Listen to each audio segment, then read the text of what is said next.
How can you make $5,000 to $6,000 a month renting to travel nurses? This is not your hosting a party house on Airbnb. This is getting almost guaranteed income, midterm rentals from travel nurse agencies. That's what we're talking about today in this video. Let's jump in.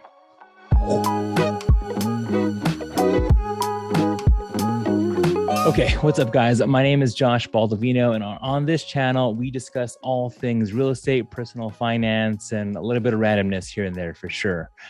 Sometimes I analyze our own deals, and other times I like to interview other investors. And in this instance, we are doing just that. So we are interviewing today Jesse Vasquez of AirVenture Hosting Co., who is an awesome Airbnb operator.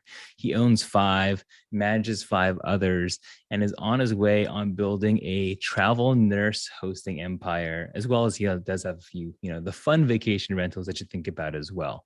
But in this episode, he breaks down how he makes money, in 3 different ways. And one, his own properties that he rents out both as a vacation and both as a vacation and to travel nurses.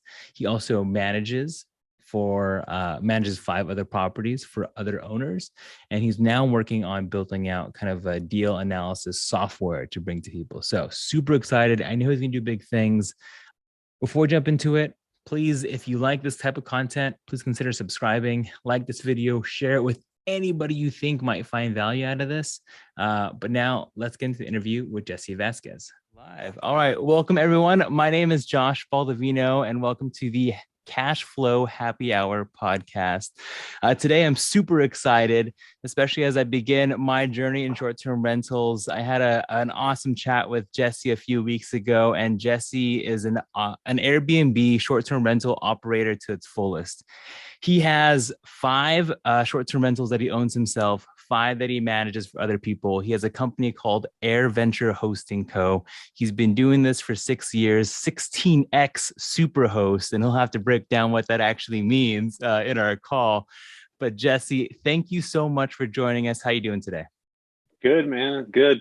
I woke up a little late today, but I'm good. I had coaching calls this morning and I woke up like 2 minutes before. I hope nobody's listening in my class that I have, but I woke up like literally 2 minutes. I woke up at 5 a.m. this morning, man. Like I was just like wide awake and I was like, do I go work out right now? Like, what do I do? And I ended up falling back asleep and waking up. I never sleep past like 7 a.m., man. And I woke up, fell asleep at 7 a.m. literally and woke up at like 8:55 when I had a coaching call at 9. So I Oh, woke up and wow. I'm just like, ah. So yeah, sorry, Well, student did happen I'm to jump on that call.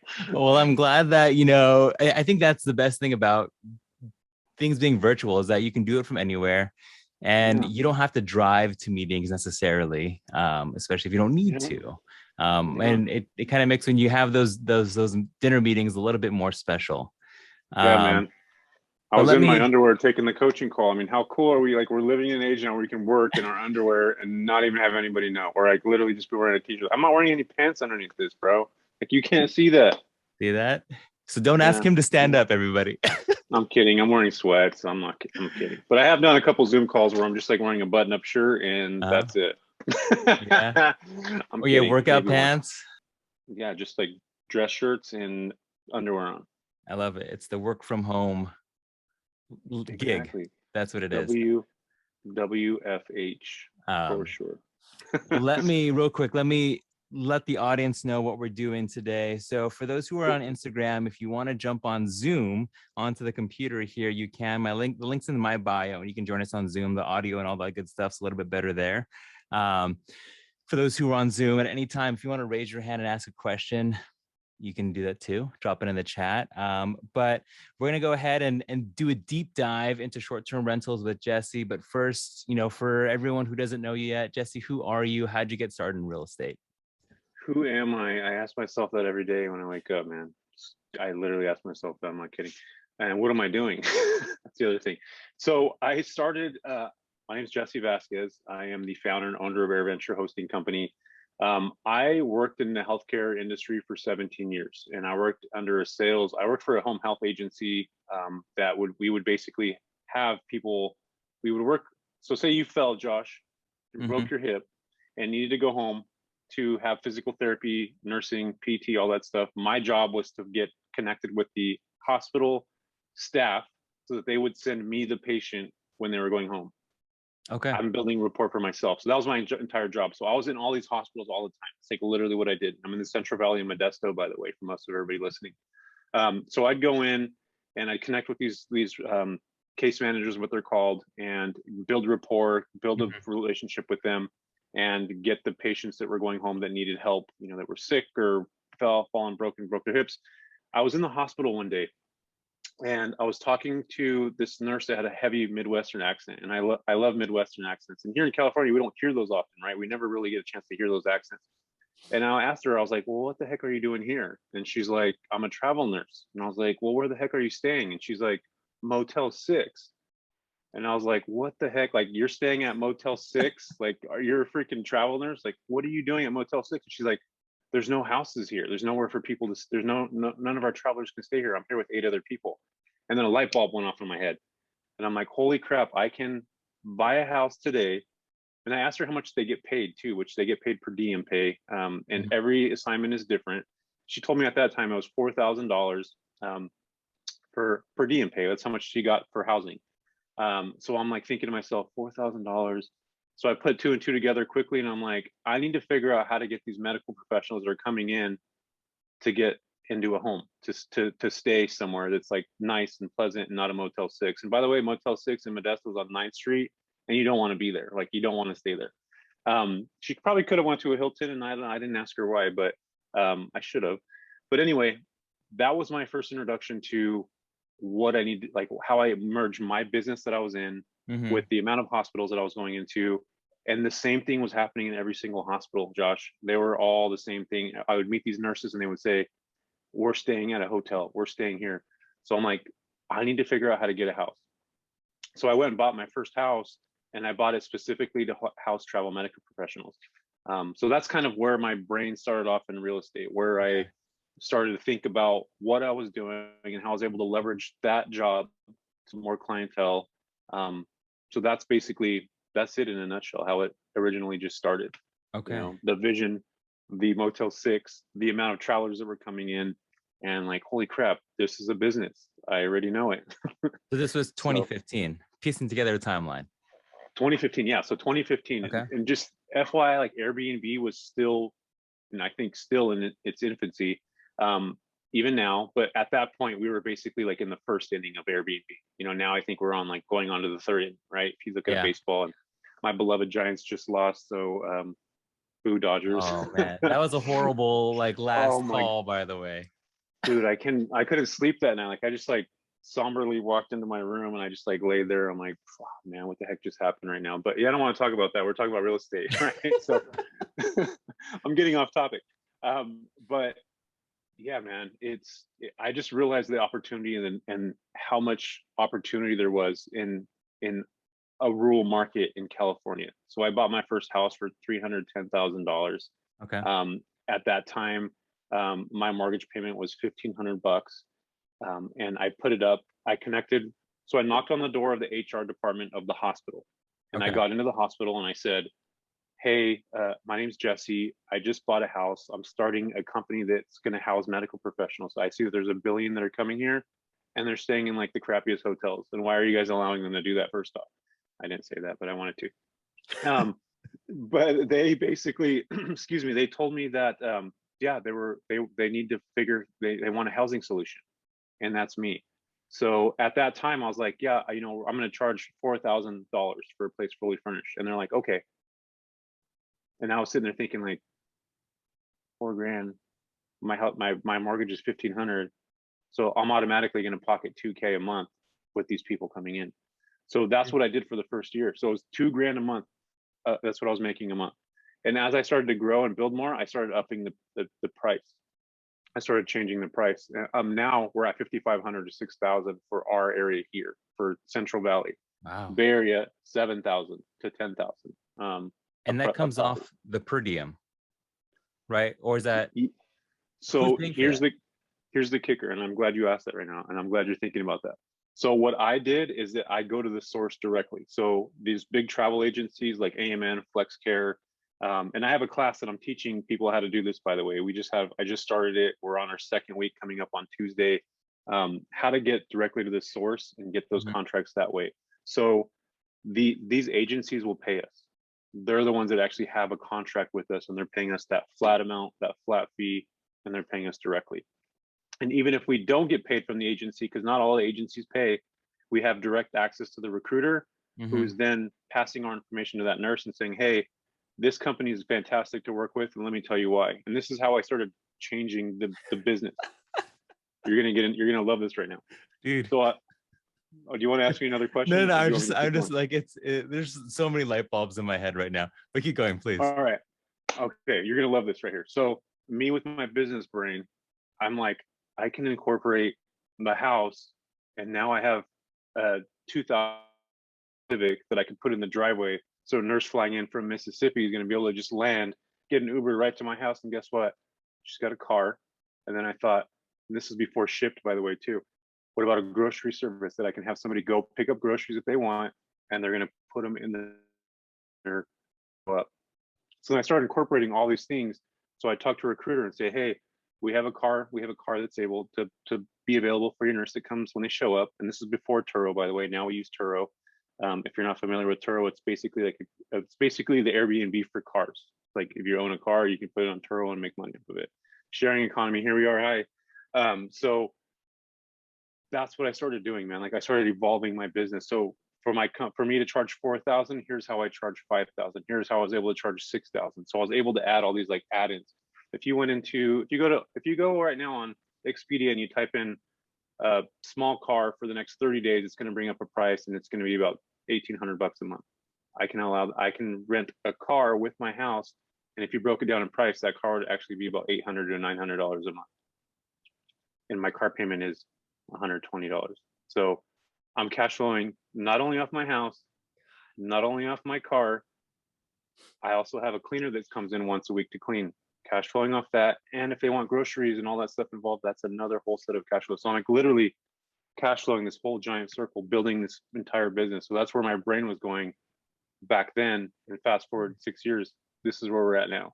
Like, God. Okay. I'm picking a mental note as a clip for myself. This is a clip I'm making for you because, man, like this is just fire right now. Okay. Right. So let me give some context to everyone that's either watching this live or watching this post, right? When most people think about short-term rentals, they think it's a vacation rental market, right? They think Lake Tahoe, Hawaii, Joshua Tree, the Smoky Mountains, and that's where we're buying in Joshua Tree, right? I mean, it's an awesome play.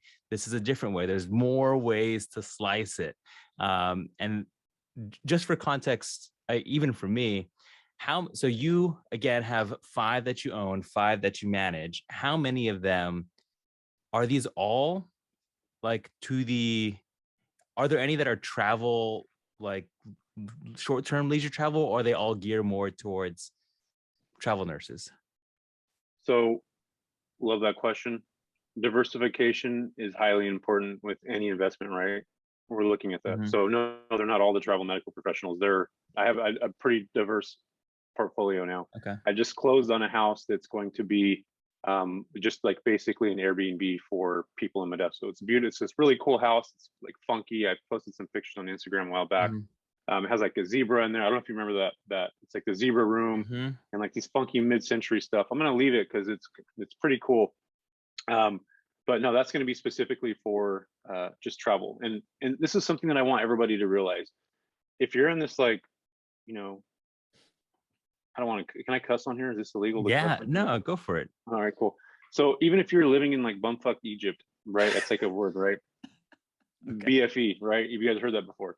So even if you live in a rural area, crazy in the middle of nowhere, you can absolutely 100% get an Airbnb and make it profitable. Last year, since the pandemic, the rural markets have grown by 64%, more than any other market across the US. And rural market is less than 15,000 people, 64%. So anybody listening right now, like you're in the Bay, you're in the middle of nowhere, you're in BFE, like I just talked about earlier, it doesn't matter. Like you can literally be anywhere and have a profitable Airbnb. And we all know this now since the pandemic, like fast forwarded exactly what's happened with the market. Mm-hmm. Like it almost pulled up all the these areas that were in the red that that were eventually going to come up at some point, but the pandemic like forced that to go forward. Especially with the travel medical professionals, it exposed that as a nation, we don't have enough clinicians. We know that now, right? It literally took a pandemic for us to realize that. And we've known that already. So California is not expected to get back to pre-pandemic nursing. The amount of nurses that are needed until 2030, and that's just a guesstimate. That's just a prediction, right? It's not even actual. So California, Texas, New York, South Carolina, those are all states that we are expecting to get back to normal in 2030. And for me to build a sustainable business model, I like to have longevity, and everybody coming into short-term rentals, it obviously wants to have that. So we know that if you're in those states now, you have longevity, you have a business, you have a protective mode going forward, right? So that's what we're trying to do. And that's what we kind of established. And that's why I wanted to make sure that I did that. And I was able to communicate that with other people as we continue to move forward, post pandemic, Gotcha. all that stuff. So. Okay, so there's a lot to unpack there, right? Especially as you're diversifying. Again, for those who are watching, thank you for watching live. I really appreciate you guys. Share this and tag anyone else you think should jump in on this, because this is a different way of thinking about short-term rentals. You can leave any questions you have either on Instagram or in the chat on Zoom. But I see this, right, as for sure you have two very different business plans. Actually, there's a few here, right, if you count your management side. So breaking this down again, you have your actual vacation rentals that anyone can rent just to hang out in wherever markets you're in. And what markets are those again? Right now I'm in the Stanislaus County market. I'm in the Don Pedro market, Strawberry market, which is over by Dodge Ridge. Berkeley and San Francisco and Oakland. We're going into Oakland too. So how many markets is that? 5, 6 markets already. So yeah, we're kind of all over the place, man. And but yeah, I want to let you ask questions. I don't want to keep taking over your room. Yeah. So no, I mean, these are great answers, and it's interesting. So the first 3 markets I've never heard of, right? I'll definitely replay it back, Google them. So you have your vacation rental markets, you have your travel nurse business plan, and then your third one is the property management side, right? So we got a little gist of the first 2. Can you give like a 30-second spiel about the property management side and what you do there? Yeah, so property management, once you get systems down in place, which means you first Airbnb, you kind of know how it works, you start understanding it, you start realizing that you can make other people be successful in this and still be able to, us in real estate, we're all about connecting. Like I've never realized that more than any other job or business I've ever been in until I got into real estate. And the more people that you connect with, like Josh, I met you in Walnut Creek, and there's a bunch of other people that I've connected with just in one meeting. And we don't realize how important it is to shake hands with other people and have these conversations. Or not necessarily shake hands anymore. You can like high five, fist bump, whatever it is that you're okay with, or an elbow. Like, hey, I do that too. Which I don't like shaking hands. I'd rather just elbow bump or whatever it's called. But you start realizing that with short-term rentals, you can do this anywhere. If you have systems in place, you can manage somebody's property, build a team, build everything, just like you do with long-distance investing. You do the exact same thing with property management. So now we charge 25 to 30% depending on the market, and we're able to make help those owners that own those properties earn more money, and then I also get a piece of that pie for managing it. So yeah, it's like it's a win-win situation for both, and we're already doing it now anyway. So we've been able to turn it into a science. So why not be able to help other people make more money? I'm building a relationship with that person. And I'm also able to make them make more money. So it's like, that's what we're here for, right? We want to network and connect with people. That's how you do it. Okay. So as I'm thinking about, and again, I would love anyone who wants to chime in and help drive this conversation, and wherever you are, whether you're Zoom or Instagram, if you have questions and you want to drive a certain way, let me know. I'm more than happy to ask them. For me, there are a couple of differentiators that I see that, I rarely talk to people about. One is, let's just start with maybe the dumb, stupid question. But a vacation rental in Modesto, like I'm born and raised in the Bay Area. I have never once had the desire to go to Modesto. Who is vacationing there? And I mean, like, how is it working? Yeah. So there's necessarily not people vacationing here. So just to give you an FYI about the Central Valley, we're heavy on agriculture, right? We have Gallo Winery. You work in the wine business, you know this. And I think you and I maybe even had this conversation offline. I don't remember, but I think we did. So there's a ton of business that's actually here. There's a lot of travelers that come here for work. Mm-hmm. There's a lot of families here. So just in the Central Valley alone, there's over 700,000 people. If you were to break it all down from like Turlock, Modesto, Mm-hmm. Stockton, like all these surrounding little areas, there's over 700,000 people. So that's a lot of people in a small area. Mm-hmm. And Modesto's becoming pretty heavy now with Airbnbs. There used to only be 10 or 15. And FYI, Airbnb used to be, you get 4 rooms and a wall and a TV and you're going to kill. Now it's not the case. We have to become way more professional as we evolve. And I mentioned before, I feel like we're in the second or third inning of Airbnb. We're still short in the game. There's a lot of large institutions that are coming into this now, Josh. Like what I mean by that is hedge funds companies are coming into short-term rentals. They've never thought about it before. They never even had an idea about short-term rentals, but now they realize that it's a proven model. You can continue to make income out of this. And just last year alone, there's a few companies, Re-Alpha is one of them, bought $1.5 billion in single family homes for short-term rentals. Wow. So if you guys think about this in a larger scale, that right now, before these huge investors start coming into and buying a bunch of homes and buying a bunch of single family homes for short-term rentals, we're in like basically the second to third inning. If you're getting into short-term rentals now, imagine, Josh, you build a portfolio in Joshua Tree of places that you and a bunch of investors buy together, and you have 10. And in 3 years from now, Re-Alpha comes in and says, "Hey, Josh, we'll buy your portfolio for 3.5 million." And if you collectively spent 1.5 on it, they're going to buy it for 3 million. So I want everybody to start thinking about the opportunity that comes along with these large scale investors. Once those get involved into it, it becomes a completely different animal. And we know that with Airbnb just jumping onto, on the IPO, they have their own platform now. I think it's like $175 a share. When they were valued at like $30 initially from the beginning, and it jumped up like crazy. So we know there's so much potential, and we know this even more now as these large scale investors are coming in. So I want everybody to realize that. I know I'm going off topic right now, but I want to talk about how important it actually is to get into this short-term rental market, and how it's important to get in there and do it the right way. Because the old cookie cutter ways of doing things, the 4 walls and a window, that's not going to work going forward. So if you want to link to our fund, then I'm guessing before the iBuyers come in. Exactly. You know what? You speaking of that right now, I'm actually on the back end working on putting an investment company together where that's what I do now is I go in and I run numbers for people to see how much, for investors, to see how much they're going to make off the place. Yeah. Like I want to be able to build this and help people grow a foundation and build, 3 to 5 years from now, sell their entire portfolio. It's going to happen. It's happening now with arbitrage, Josh. Like people are actually selling their arbitrage portfolios as a business to other people for 2 to 3x what they put into it, because it's cash flowing. That's what we're buying a business off of, right?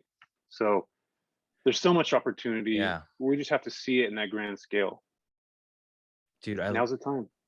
I love, okay, this, I'm really enjoying this conversation right now. Okay, so going back to the Modesto question, I mean, that market, you're just tailing to the families who are living in a certain place for X amount of time for whatever contract they have. And that is an awesome play, because that means that you can think outside of that traditional mold and make almost anything that has a significant amount of contract workforce work. So yes, and the winery definitely has a lot of contract workforce, as I know. Yeah. So now pivoting to the healthcare side. And so you let me know that you're working more with the agencies who are now placing these travel nurses.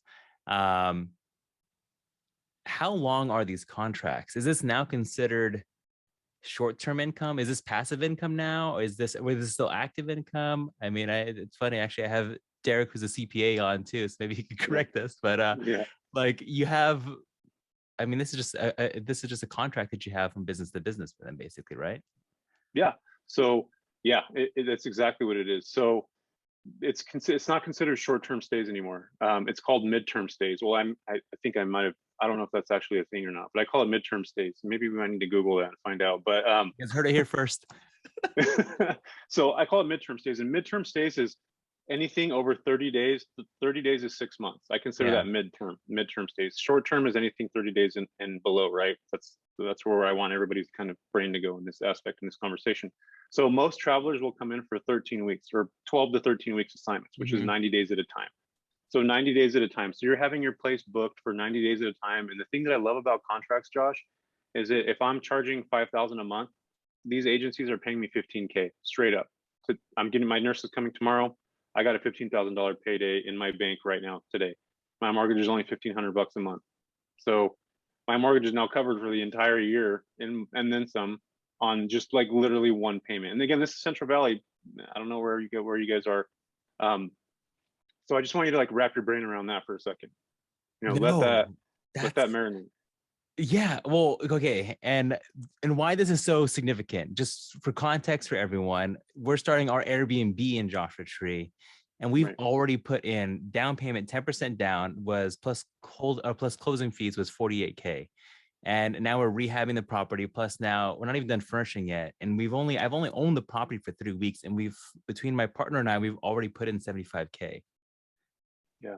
Like to get some immediate big chunk back would be awesome. And now you are getting 15K up front just as part of your contract. Yeah. That's guaranteed. Well, yeah. Right. Yeah. We're not minusing our expenses. That's just the upfront amount, right? And then I'm all in at $2,000. I'm all in at $2,000. That's with my electrical, all that bill. So if you look at it in that context, that's $6,000, and then you're minusing the 15K, right? So I'm already pocketing $11,000 just off that initial first nurse coming in, that first contract that I have in that place. So that's 11K. Now you do that 4 times a month. You do the math on that. And if you own 5 houses, you do the math on that. Which I just left my job July 13th, by the way. This was a side hustle for me for the longest time. I'm like straight up an entrepreneur now, if you guys can believe it or not, which is why I'm dressed like an asshole. But normally my previous work, I'd wear like a suit and tie. And that's how I dressed. Like I was always suited up, but that wasn't me. You know, I wasn't able to like be myself. Plus I have like tattoos and stuff. I don't know if you guys can see that. I had to be somebody else for work. Like I had to be like very, straight laced and professional, which I am.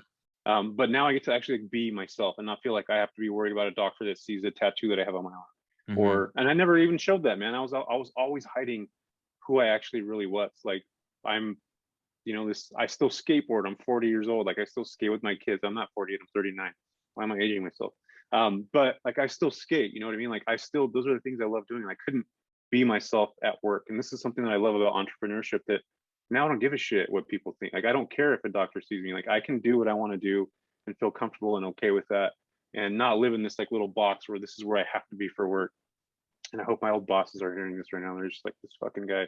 But but no, it's the truth. Like I love being able to like be me. You know what I mean? Like I wasn't able to do that before. Like I had to like, get up for work and we put on these personas and we do things. And with real estate, like nobody cares about that. Like at the end of the day, nobody actually really cares about anything other than themselves most of the time. So that's just how it works. And it took me a long time to realize that. I think now we're getting to a philosophical mindset conversation, but I wanted to bring that up because it's important to me to realize, like, when you're like a real entrepreneur, that W-2 check doesn't hit on the 1st and the 15th anymore.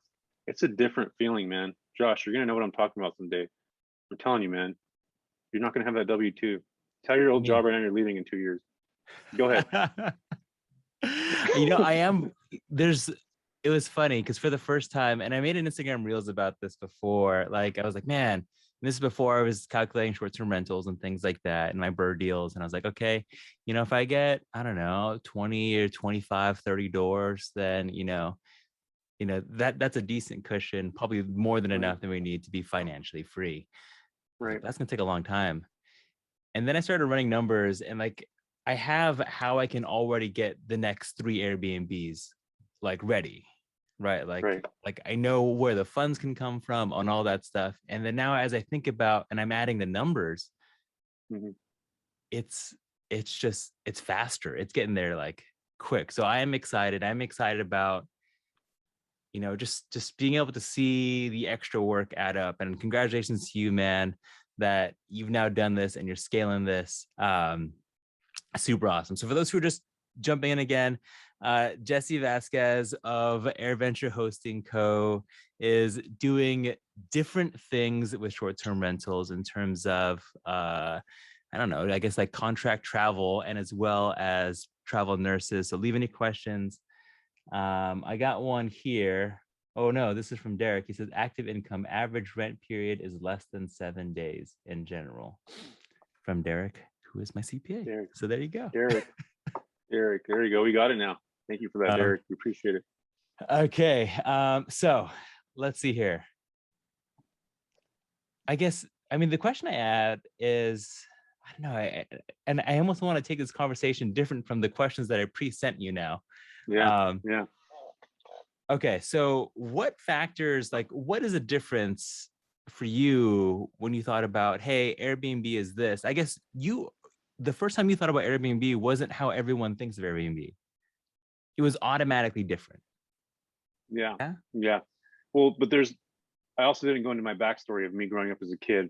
And I don't know if you want to go there or not. Do you want to go there? Let's go real quick. Yeah. My parents were in real estate. Okay.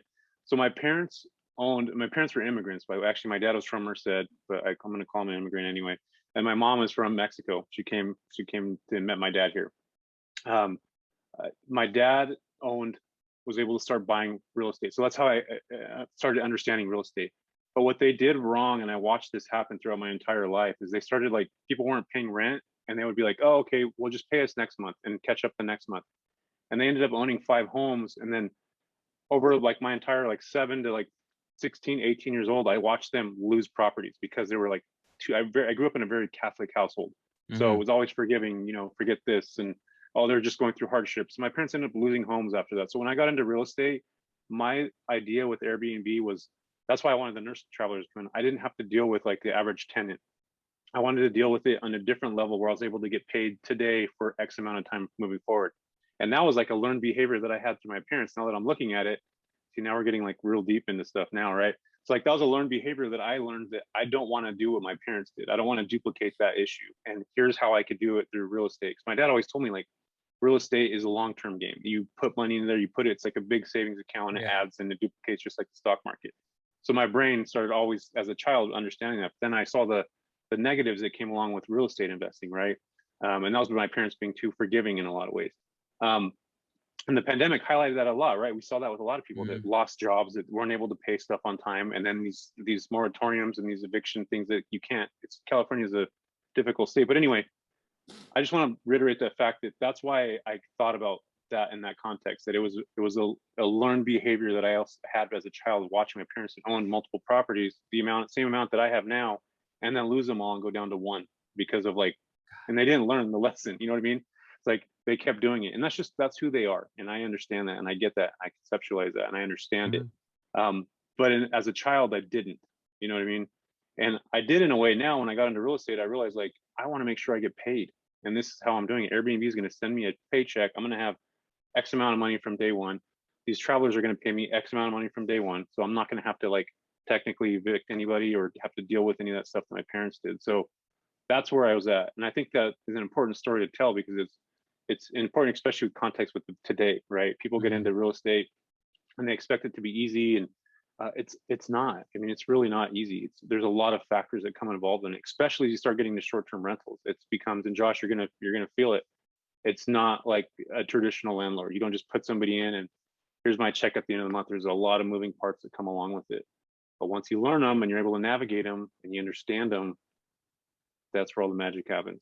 Yeah. I mean, I will say, I think kind of the summary that I got out of this at this last point from you is that one of the biggest concerns that people have about investing in real estate is, oh, do I have to evict someone? What if someone doesn't pay rent? What if, what if there's a really long vacancy?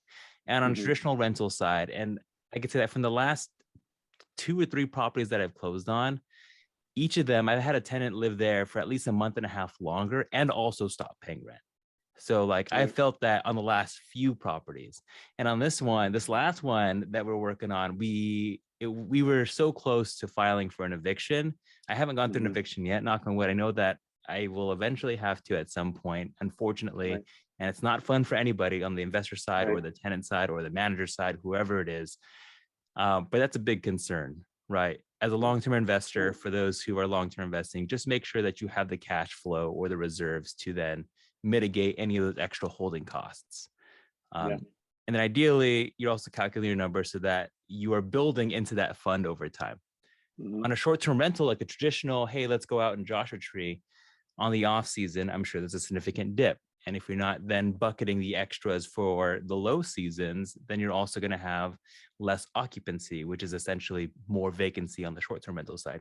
You have now found the loophole that solves both of those problems, because you have a travel nurse in there for 3 months at a time, 4, 6, whatever the contract is. What is the average contract length then?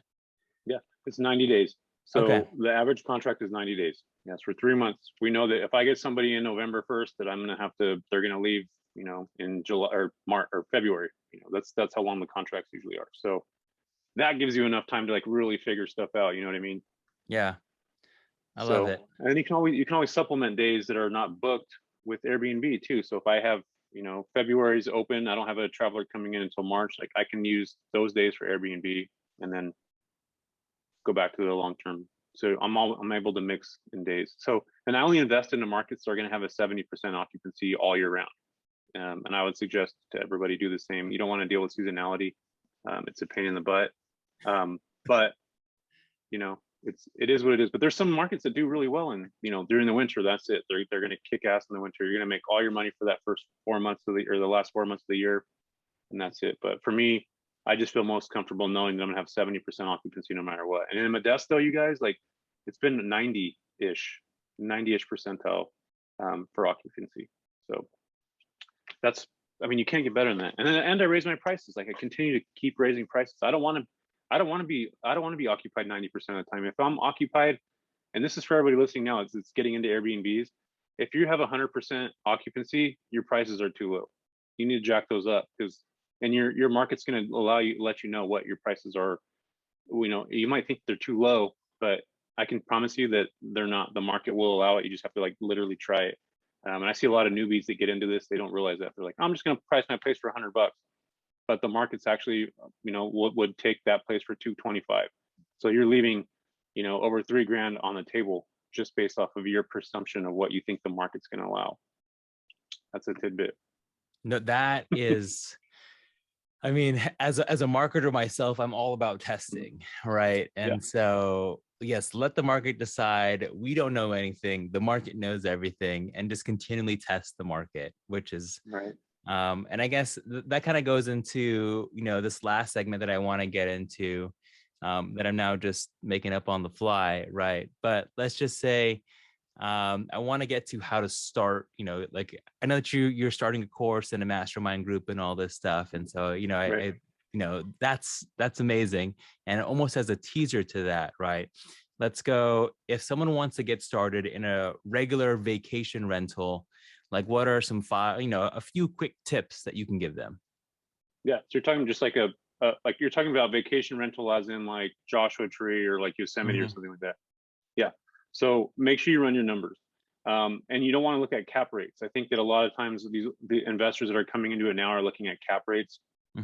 Short-term rentals has nothing to do with cap rates. We're going to sell off of compressed cap rates, but we're going to buy based off of what is the word I'm looking for? Based off of comps. We're buying based off of comps. And you can buy a turnkey property today for $1 million, and it's going to cash flow you $10K a month. Your cap rate's going to, it doesn't even make sense. You don't need to look at that stuff. And I think a lot of times that people get lost in that, cap rate and all that stuff, but you want to look on cash return rate. You want to make sure you run your numbers diligently to make sure it's going to make sense, because you got to factor in your furniture, all that stuff. So that'll be my first tip. Yeah. Wait, let me expand on that one too. And just because I feel like just because everyone who's into investing, right, is into Bigger Pockets, and they have, they just released that multifamily millionaire book for Instagram too. And obviously they talk about cap rates a lot because multifamily is all about cap rates. 100%. And that's your in and that's your out, and that's how you base the value of the property. But would you said something, on that breakdown where you buy based on the comps and you sell on the cap rates, because you're not buying a business, you're just buying a property, and then you're creating it from scratch. And then from there, someone will buy it for you as a business. But that I think is a huge differentiator, and I think is super valuable. Okay, so that's one. Another tip, other than analyzing. So another tip would be to analyze the market. Like you want to see who's around you. You want to see what numbers they're bringing on. It's kind of on the same concept, but you want to make sure that you're in a market, and even if you're in a market that's oversaturated, let's just take the Bay Area, for example, like Berkeley, that has 300 something houses there. There's like 300 or 400 houses. And you have to rent 14 days at a time. You need to make sure now, we talked about four walls in a a TV in a window. That's not going to work anymore. You need to have something that's unique, that has character to it, and a lot of real estate investors, they want to buy these homes that are just like, kind of like cookie cutter style homes that are put together, and they're very simple, and they don't want to deal with like any crazy architecture or older homes. Like that's exactly what you want with an Airbnb. You want to have something that's going to bring that adds more of an experience when somebody shows up, like a mid-century home that has zebra wallpaper, like crap like that. Like, so I think that's really important too, is that when you're buying something, you don't want to just buy like a track home. You want to buy something that's going to make sense for somebody to want to stay at your place, that they're looking at all the other 300 houses in the area, and they're going to see this one funky place, and that's your house. And like, that's what I think that's the future of short-term rentals. I think that all those cookie cutter places, they're going to be done. They're not going to be around in 3 to 5 years. So buy something that's unique, even if it's not necessarily what you would want to buy.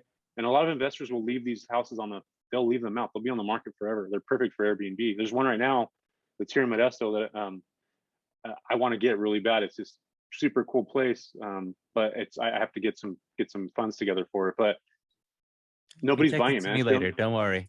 I'll text it to you. Yeah, I will text it to you. But it would work perfectly. It's exactly what somebody would stay in, and we know that the market's proved it. So that's a huge tip. Like, you don't need to buy this like brand new cookie cutter house. Like, buy something different. Look at houses that have been sitting on the market for a while. A lot of times you'll find that old character and that charm in those properties that people are overlooking, and that's where we can benefit from them.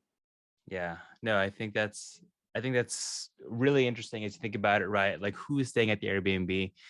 And again, like Airbnb and vacation rentals, to me, it seems like it's 70% marketing, right? Where you have to understand who your target demographic is. Who are you trying to sell to? Who do you want it to rent, right? Renting to some Gen Z hipster who's gonna do cold brew coffee or whatever, pour over, is way different than who's gonna book your generic house for a family who maybe just wants a bunk bed for the kids and some toys. Very different demos. And I think transitioning now to the medical side, right? Right. The barrier for entry on a short-term on a vacation rental is that you have to basically build this experience, and building experience is hard. I think the big barrier that I see, or that most people probably see up front, is, okay, how am I getting these contracts? The agency doesn't know me. I know nothing about the industry. Like, you have a course, I get that, right? And as a teacher to the course, how do people even start thinking about this? How do they get started? Yeah. So Furnish Finder, you guys have all heard of that, right? You've heard of Furnish Finder? No. What is that? You've never heard of Furnish Finder? No, what is Furnish Finder? So Furnish Finder is where nurses typically go to look for property. So there's hundreds. So let me break this down for you. In my market, we were talking about a rural market, right? Furnish Finder stats show that over 30,000 people looked for a property within the last 3 months in my area. There's only 3 homes for rent on Furnish Finder in my property, in my market. So if you think about 30,000 people that just looked at these houses, and you look at 33 homes that are available, that's where I want your brain to go. So like, literally, this is free too. You don't have to pay for this. You can literally go on Furnish Finder and check the stats of your area where you live at. How many nurses are going there? How many people look for a property? So that right there will give you concept, or give you an idea on what your market's actually looking like. You can go a step further. Like, this is what I do. I'll go on Monster Jobs or Indeed and type in travel medical professional jobs, Modesto, California. And I'll see all the job listings that are in my area. And I'll know already, cool, this is a market that I want to invest in. There's 50 jobs here that are looking in this area. And you start connecting with, there's leads that are on Furnish Finder. So you can actually see people that are looking to rent a place from Furnish Finder. So you would just literally message them, pick them up, say, Josh, you're one of the nurses looking for a place. I'd call you and be like, hey, Josh, I see that you're looking for a place. My name's Jesse. I own a company. It's called AirVenture. We host medical professionals just like you coming into the area. Have you found housing yet? You would say yes or no. And I'd ask, hey, who's your recruiter? I want to make sure that I connect with your recruiter so I can help you or any other individuals that follow you behind you get seamlessly into a place that's safe, it's comfortable. And we even have cars that are available for you as well. And usually the nurses will be like, oh my God, you have a car too? Like you're able to do all this? Well, give me the recruiter's information. And then I'm calling the recruiter saying, hey, this is what I do. This is how we operate. You know, we're 3 steps ahead of whatever the nurse is coming into. We're like basically a one-stop shop. Why the hell would you want the nurse to do this on your own? And they're like, I've never heard this before. I would love to work with you. Here's what we do now. Here's my concept. Here's my ideas. Here's how we host medical professionals now. So that's basically how you get your foot in the door. It's all sales. I'll tell you guys that right now. I come from a sales background. You have to communicate with people. It's all about persuasive selling, unique selling points, being able to talk about and listen to what their needs are and how you can solve problems to their needs. And I think that's what my class is about. It's about learning how to do these specific things in a way that you're not like overselling. You're not becoming like, you know, a car salesman on a lot that has, you know how car salesmen just show up. Not that there's anything wrong with car salesmen. I'm just using that as an analogy because it's a bad stigma, right? But you get the idea. We're selling something in a way that is going to, that gives value, that gives context, that gives we're solving problems. And if you see the people that make the most amount of money when it comes to things are people that are able to solve large problems. And that's exactly what we want to do and how we teach in the class to think, you know, that mindset to have. So Josh, I know you're signing up now, man. Yeah, I mean, to me, and that's, I have a sales background too. Yeah. Before marketing, it was all sales. And I think everyone at some point in their life, whether they love it or hate it, like it's almost as if like everyone should be forced into a sales job, at least just like for a little bit. Yes. Because the skills that you get from it, like just the context is amazing. I mean, I love it. You are creating a brand new industry, and I am super excited for you. And I'm excited to be one of the first ones to hopefully talk to you about it. Okay. Any questions on Instagram or on Facebook, on Zoom? And what else did I have here? I guess for me, minimum cash on cash, right? Because I think that's an easy benchmark for a lot of people of, you know, taking management out of it, but just straight running the analysis because the management can change. What do you think? Like, I know that, you know, Beardy Brandon on Bigger Pockets for a long-term rental says if you can make $150, at least 10% cash on cash return on a long-term rental, don't think about it, just buy it. Do you have any baseline benchmarks at all for the vacation and for that? I know this is like a little bit of a trick question and always based on your own individual risk assessment. I get that, and financial situation, but I mean, it's a little bit more effort than a long-term rental. So you want the rewards to be a little bit more. What do you think is fair for both business types? Yeah, for me, I look at anything. I wouldn't even consider anything less than 17% cash on cash return rate. That's just minimum benchmark. I wouldn't even pay attention to it. And again, you can do this with $1 million property through short-term rentals. Like, you know, you think about that. Like I talked to a lot of people and they're like, yeah, I make $150 a door. And I'm just sitting there thinking like, holy shit, you're only making $150 a door, or 200. Or like, yeah, I'm at 300. And I'm sitting there like, oh my God, you guys can be making like literally 10, 20x that. Like, I'm not kidding. Like, you guys can literally be doing that with the same amount of money and the same amount. I mean, it's gonna be a little bit more work, but that 150 a door, you can make $1,000 a door, like literally right now in Indianapolis, in some random place in the middle of nowhere. You can like literally be doing that. So I think that that's why short-term rentals is going to start being, and it's the shiny new object, right? Everybody's like, I want to do that. I want to get into that. Yeah, cool. Go ahead and try it. It's not freaking easy. There's a lot more competitiveness that's coming along with it. And if you're not doing it the right way, you're not operating the right way, you don't have hospitality in the forefront, you're not going to be around. Like, those are what's going to keep people around. But 17%, man, that's my minimum. I won't even pay attention to anything unless it's 17%. 15 and above. And usually right now we're buying stuff at about 20 to 25% cash on cash return rate. Yeah, no, that makes a lot of sense. And that's kind of what we've decided as sort of our criteria too, is, you know, if it's under 20, I don't want to look at it for a short-term rental. Yeah. On a Wednesday, I had a call with my other buddy, Vinci Sevilla, and we were comparing long-term rentals versus short-term rentals. And I'm curious, you know, I know that, you know, you're fully an operator in, you know, short-term rentals, but what do you think is the expounding work required to manage a short-term rental compared to a long-term rental? Like, if you had to, you know, give it on a scale of 2x the work, 3x the work, 5x, what do you think it is?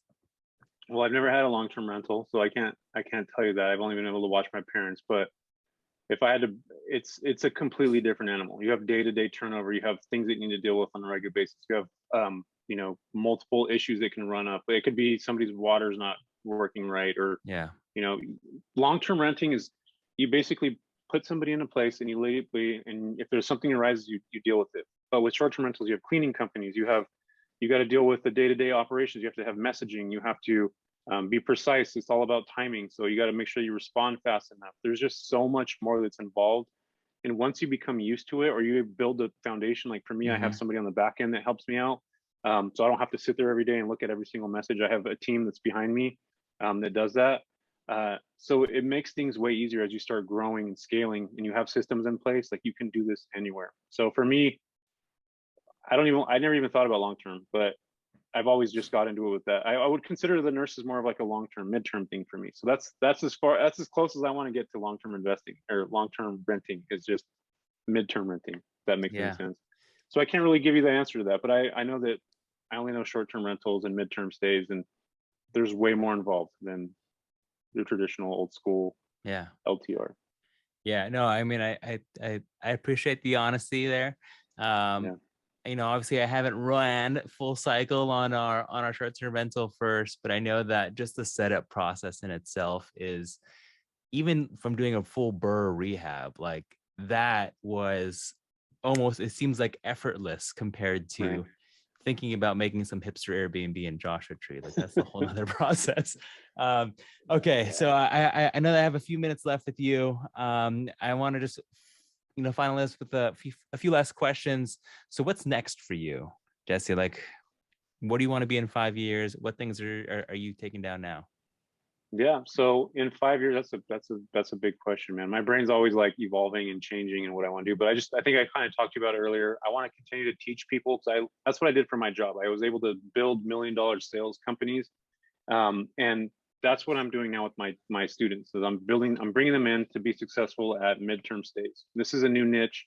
It's not a new niche. It's been around forever, but now, again, niches are more important as we move forward. But I want to get into investing. I work with investors, and investing in the sense of I'm taking other people's capital and being Mm-hmm. able to buy a property, let's say in Joshua Tree or some new space that I know is going to bring money. And I run numbers for people on a regular, every day. I don't know if I ran numbers for you or not, or maybe I have. I'm not sure. I don't remember or not. But um, Williamstown. I Williamstown, yeah, maybe I'll check that out.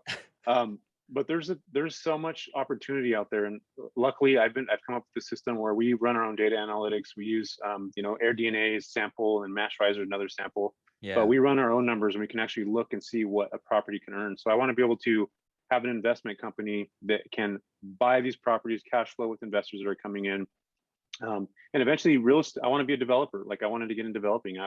If somebody's listening right now, it's a real estate developer. Like I want to be your apprentice. I want to like literally learn how to do that. I want to be able to build these super cool, places like you have in Joshua Tree, but building like, maybe some airstreams and like some, prefab homes and build like a community out of this. And I have so many ideas with that because I think that there's so much potential in that atmosphere, especially here in California, because there's not a lot of it. And there's hipsters everywhere, right? We know that we know that hipsters at the Gen Z type will buy or stay in $1,000 house, but they'll split it with all 5 people that are staying. So I want you guys to think about that too. If you get these higher end homes, you're going to have 5 people that are splitting the income, which traditionally before it would just be like one person that pays for it. Not one Mm-hmm. person can typically afford $1,000 a month, $1,000 a night place. But the new generation is showing us that they're splitting everything, with meals, with like literally everything. And the old school way was like, no, I got it, I'll pay for it, I'll do it. And it was just that one guy or gal that was paying for it. Now it's not like that anymore. We've evolved in that essence, right? So that's where I feel like a lot of opportunity is in those Yeah. markets, and be able to create something that has experience to it. So I love it. Okay. yeah, Have you talked to Jess White yet at all? I have not. I don't think so. Yeah, He's another one of the buddies that I've met on Clubhouse and social media now, who actually came yeah. out and helped us dig up a whole bunch of trees in our Joshua tree house. So thank you, Jess. But he actually does new construction builds out in Texas. So No he way. he has he has an Airbnb out in the Galveston area. Yeah, But he also does new construction flips. So he buys nice. the land, He basically he's done a few new construction burrs basically. Yeah. So Yeah. if you want to talk To about reach out to that, him. I'll Just message you hit his me up, contact. man. I'm gonna call you, dude. We're gonna He's be actually making some he's on shit. Instagram, so he's there. Jess, what up, dude? Cool. We're hanging out. We're gonna drink a cream soda and we're gonna talk real estate development. I love it. Okay, Thanks, I got Joe. a question here on Instagram. Is what top like systems and apps do you recommend for short-term rental management? Yeah, for me, I use a company called IGMS. I love that for property management because it breaks down the most important pieces. The owner of the property, you want to make sure that they get a financial statement and you have transparency. So they're able to see who's being booked, who's booked your place. They're able to see what the nightly rate is. They can't correspond with anybody, but they're actually able to get numbers. And then at the end of the month, IGMS will actually build an Excel for you to show you your 25% or 30%, whatever you charge for your property management, and it'll break all the numbers down. So you literally don't have to do anything, except for send them the Excel sheet and then send them their payment, right? And then the other thing that I love about it is that my cleaning crew or company, they get a text message that tells them exactly when the job is, what time it is, and they can accept it on there or deny it or whatever it is, and we can move along the process. So those two things that are highly important to me are able to be taken care of on that one platform. And not only that, you don't want to just be on Airbnb. You want to be on Airbnb, VRBO, Booking.com, all the other platforms. The more eyes on your property, the better. And you're able to channel manage all those properties into one specific program. So you don't have to like toggle between everything. And they have a pricing tool, which is called Use Wheelhouse. It's now attached to IGMS. So like literally, I can use this one program to manage my pricing, to manage my guest cleaners, to manage my owner transparency log, their pay reports, all that stuff. So I'll have to give you, I have an affiliate link. I don't know where the heck it's at right now, but reach out to me and I'll give you guys that. I think it's like a 20% off. And we both get paid if you use it. But anyway, it's a fantastic tool that I've been using for quite some time. And they're growing a lot. They used to be like the indie property management company. And now they're like actually becoming a larger scale type company. So IGMS basically combines Price Labs, Turnover B&B, I don't know, a whole bunch of other, and then obviously it seems like a property management software all in one. Exactly. Yeah. And it used to not be that way, but they've grown a lot in the last several years. And I've been with them for a long time. You know, they used to be like more like I was mentioning before, more like the indie type of company, but now they've just been growing a lot, and they're listening, they're evolving with what the market is changing into. So I would highly suggest you guys look at them when you get a chance. Okay. Yeah. Send me that affiliate link. When I post this on YouTube, I'll put that at the bottom too. So that way you can get, cool. You know, and if this eventually blows up, then you'll hopefully get some kickback from it. I know, right? What about in terms of guest communications? Do you do anything there? Yeah, well, with IGMS, you can automate a lot of stuff. So everything we automate a ton of stuff, but we make it automated where it looks like, or it sounds like somebody's actually behind there typing things out. So you can automate. You know, after a guest checks in, say a guest checks in tonight on Saturday, we'll have an automation that's sent out tomorrow that says, "Hey, we hope you've enjoyed your stay." So like you can like literally automate everything. It's not like Smart B&B that takes this AI and will, if somebody types in, "I can't use the remote," it'll automatically type that stuff in there. But you know, I never use Smart B&B. I don't know much about it. But we have, again, I use IGMS. So the one I was talking about. But, no, it doesn't do that. So that's the only thing it doesn't do is it doesn't have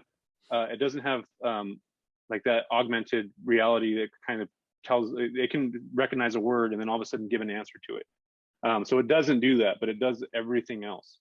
So you'll just have your canned responses that you then reply, you know, if it's how you do the thermostat, how you do this. Got it. Okay. Yeah. So everything's saved by you can save every single thing per property. So it just makes things, you know, way easier to do. So Jesse, there's a few more questions on IG and on Zoom. How much do you have a coaching? How much more time do you have?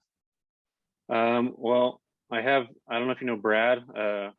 Brad, I have a call with him at 11, but I'm going to text him right now and say, "Hey, can you give me a few more minutes?" But go ahead. 5 minutes. Okay, we'll go speed answers and speed questions for everyone that's on Instagram and on Zoom. There's a few more. 5 minutes. We'll let him push his meet. Look at that. Thank you, man. Appreciate that. Okay. Look at that multitasking. I love it. Okay, so we'll go on to Zoom first. Derek had a call. Thank you for the value earlier, Derek. Have you looked into different traveling professions other than nurses? Yeah, absolutely. Yeah, I've looked into. I get into. We have a place out in Don Pedro and Strawberry, so we're in the vacation rental market. For me, I just took my market that I'm in and was able to, generate more cash flow that way. I think it's, again, anybody that goes into a business, you want to have a protective mode around it. And for me, nursing, it's not going to go anywhere, right? We're always going to need nurses. We saw after the pandemic that, everything came to float. We're like, shit, we have a problem in the US. We don't have enough clinicians. Hmm. So that's my protective mode. But yeah, I'm definitely dabbling in a bunch of different markets. I think it's important to do that. Again, we go talk about diversification. So I hope that answers that question. Yeah. So on Instagram, if we'd like to get into this midterm state process, how do we get started? Here's your Yeah. here's your plug. Yeah. Yeah. Well, you can jump on. Well, anybody can do this on their own. First off, all you have to do is just download Furnish Finder or get Furnish Finder, just start messaging people on there. You can call your local hospitals in your area, ask for the HR department, ask them if they have travelers that come in, and then ask for the recruiters. You can do that. But I do have a class.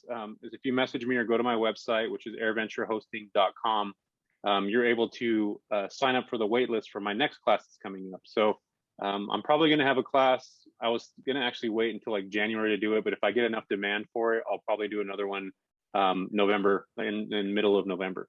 But again, this market, it's highly valuable. There's a lot of money into it. It builds a protective mode, which is what's most important for me, having a protective model around my business. And that's literally anybody's, they want to have that with their business, right? Yeah. So that's why I feel comfortable in that market. But I love vacationing. I mean, I love all those. You can't go wrong with Airbnb and short-term rentals. I don't want to just say Airbnb because that's the big name, but with short-term rentals or midterm stays, there's so much opportunity there. Like I get goosebumps. I have goosebumps right now talking about this because it's something that I realize. I know that not a lot of people are starting to get into it, Mm-hmm. but there's a right way to do things, and you want to make sure that you resonate and connect with people that are teaching you the right way. So that's going to be highly important as you move forward. Yeah. I mean, I think one thing that was super interesting, and before I ever met you, I actually ended up walking a few properties that someone that I met who owns 4 condos in Santana Row here in San Jose. I don't know if you're familiar with the area. Dude, I was about to get a couple of those places, but go ahead. But yeah, so because you in San Jose, you can't do short-term rentals under 30 days. So he only does 30-day rental, 90-day rentals to travel nurses because there's a couple hospitals like right around, a lot of hospitals right around there. And so he makes a killing in Santana Row in this, really nice area to travel Loft. He nurses. probably has a loft, right? So, well, Does he have a loft? well, they're all studios. Yeah. So Um, Santana Row has lofts. There are all these like upscale lofts that are right above like Tesla and all these like nice mhm. places down there. So I was actually looking at arbitraging a couple of those units specifically for travel medical He professionals. arbitrages 3. Yeah. So and a lot of those units up there, they're arbitrage. They're not even, and they'll allow you to do that in San Jose to arbitrage them. They're not like, oh, we don't want you to arbitrage. Like they're actually okay with it, even though they only have a 30-day minimum. There's so many people that are coming. I mean, Facebook, all these companies, like that's another thing we didn't even get into, man. We didn't even talk about the digital nomad lifestyle of how people are like living in San Francisco for 3 months Yeah. and then going to Indianapolis for 3 months and then going to Berkeley for 2 months. We didn't even get into that. That's a whole other separate thing. Eventually, we'll have to talk about another day, but there's so much opportunity. Again, I'm going back to that. Like, I just want everybody to realize how important it is to start thinking about short-term rentals. Hedge funds are doing it now. Once they're getting involved with it, something's happening. So pay attention to the market. Pay attention to the market. Highly important. I love it. I got one for you from and I got to invite you to our clubhouse group every Thursday at 6 Yeah. o'clock. But this is the last question I have for you. Last Thursday, we talked about separating social media accounts, personal versus business, personal branding, all that stuff. What are your quick thoughts on it? I know that, for those who are on Instagram, please make sure you follow Jesse. He's at Air Venture Hosting Co. But what are your thoughts on personal branding? What are your goals with personal branding? I'm guessing you keep those a little bit separate. Yeah. I have my personal life, which is my personal life, right? And then I have my business life. And again, this goes back to what we talked about originally. Like I can't be myself with, right? We talked about that. If you listen to the beginning of this, you'll hear what I was talking about. But I think from my point of view, I like to have like my personal life personal. Like I want to keep things in myself. And then I have my Mhm. business life where I'm talking about what I do in business and all that stuff. So unless you're like a real estate agent or something, I think there needs to be like some kind of separation. That's my 100% honest truth. I feel like you got to separate the two things. I know that this is a biased opinion. I saw somebody posted it, Irish or somebody, right? Somebody posted it online not too long ago, but yeah, man, for me personally, I think it's important to keep them separated. Yeah. I mean, for me, one, there's no wrong answer, right? There's a million There's different ways not, to do it, and people have their right? different comfort levels for privacy for whatever reasons that they do. Right. And so it's a fun question that I think I'm going to continue to ask people because it's a Yeah. different question, and I think Yeah. it's always an interesting discussion. But I know that you have another call lined up all morning long, but thank you so much. Real quick, where can people find you, Jesse? Yeah, sure. So you can jump on Instagram. I'm at Air Venture Hosting Co. That's my handle, and then you can also go to airventurehosting.com, which is my website. You guys can always direct message me on Instagram or connect with me that way. But yeah, if you're interested in the class that I have coming up for travel medical professionals on how to house them and how to get contracts, you can go to airventurehosting.com, and there's a wait list on there for that class. So check that out. But yeah, man, this was freaking exciting. I'm glad to. I need to do more podcasts. I think that I should probably start my own freaking podcast. Like I have a lot of ideas with things and connecting with people. Like I want to dive into like their childhoods. Like, man, we touched on everything that I want to do today in this conversation, and it was your show, and I took it over, and I'm sorry. No, well, my show is literally just for me to ask questions so that everybody else can just give me content. That's the real arbitrage here. Really? Okay, here's my last podcast idea, Yeah. and I'll let you get it here. Go for it. Interview travel nurses on their experiences traveling and why they love that certain place. And now all of a sudden you have an excuse now to talk about travel, to get into the recruiters' heads, to even talk to more travel nurses. That could be a fun. Yeah, man. So I do that now, and in our class, I talked about creatively connecting through LinkedIn. So the nurses will give us their recruiter, and then we back in LinkedIn them with the names. So we're building instant rapport, building instant connection with the nurse they're already connecting with. But yeah, you're right.